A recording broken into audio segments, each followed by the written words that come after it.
Hey Cancer, welcome to your weekly Pick a Card Tarot reading.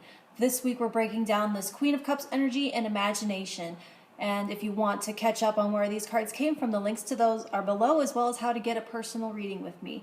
This is going to be talking about, we've moved through this month about a heart expansion and being able to receive and ask for support, and that has set you up for this fourth and final week of January about being able to use your challenges as move through them by using expression and how to channel your challenges into expression in a new and more creative way than before.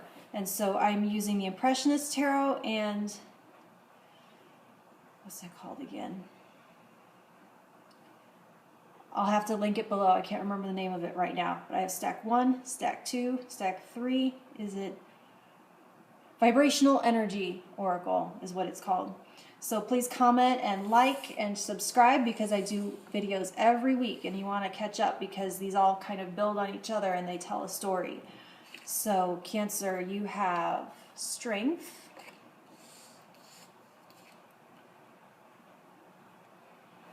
Page of Wands, and Messenger.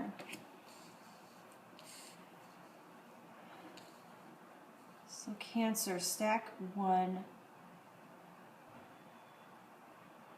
I feel like you're learning a new way, rather than act where you once may have had an urge to act impulsively.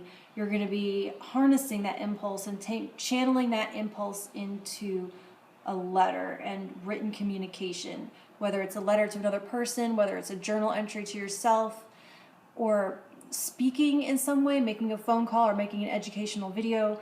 Or no, that's, yeah. But you're transmitting this information to someone else instead of acting out. So there's where the urge may have once been to just act out and to not choose your words wisely and just say the first thing that came to your mind impulsively and maybe hurt someone with it, or to just discharge anger or discharge frustration wherever. There's like it's like you're using a lightning rod and channeling it into a message that is coherent, cohesive.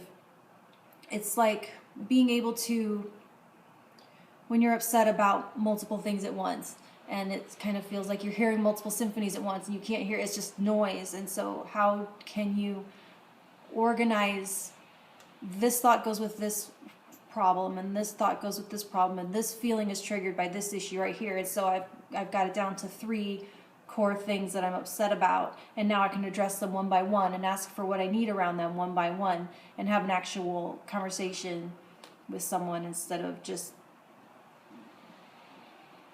calling them names or saying you hurt me or I'm upset and I don't know why type things. Okay, Cancer, stack 2, you have Knight of Swords, the Emperor, and Muse. So what it feels like here, I'm getting that your experiences up until this point have value, and you have something you can teach others, and there's a need to express yourself creatively.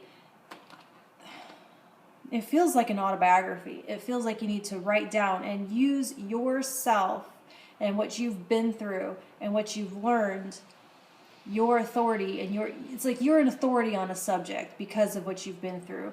And it's telling you to set forth on a journey and use yourself as an inspiration to educate others and to be a source of research, or to use your own experiences and mine your history and past for your research. But the key point here is yourself and your experiences and your authority as your source of inspiration and muse for some type of creative outlet and a project that needs to be put out there. All right, Cancer, stack 3, you have Death,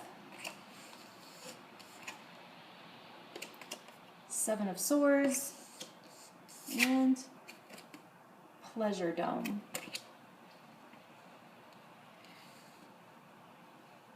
So you're putting a definite end to something. There's something that has to die off in order to make room for something more. And that thing that I'm feeling like is dying off for you in this process is self-deception and lying to yourself. And also the way when we have partial information, the tendency and the temptation to fill in unknowns with the most negative filler and storylines and potential and possibilities that we can think of. And that's something we're wired to do evolutionarily, as a safety, as a safeguard and a protection against all the possible dangers. We are trained to do that by our neurobiology. But there's a point here where you can choose to do otherwise and to level up from that and to no longer withhold. There's been a withholding from yourself up until this point. And now you're going to let that fall away and no longer withhold joy from yourself. And I feel like that transition of one way of thinking to another and one way of treating yourself to another is going to be expressed in some pleasurable way. It's going to be in, I just feel like this giant, huge wave of laughter coming over you, or song, or dance, or I just feel your heart just welling up and swelling up to where you even maybe cry. But it is a willingness now to seek pleasure and to allow yourself pleasure and allow happiness that you may have been keeping at bay out of some sense of protection over yourself. Okay, Cancer, please comment. I would love to talk some more about this with you and get your story if you want to tell it to me. All right? Go ahead and subscribe because I'll be back every week with more. Thank you.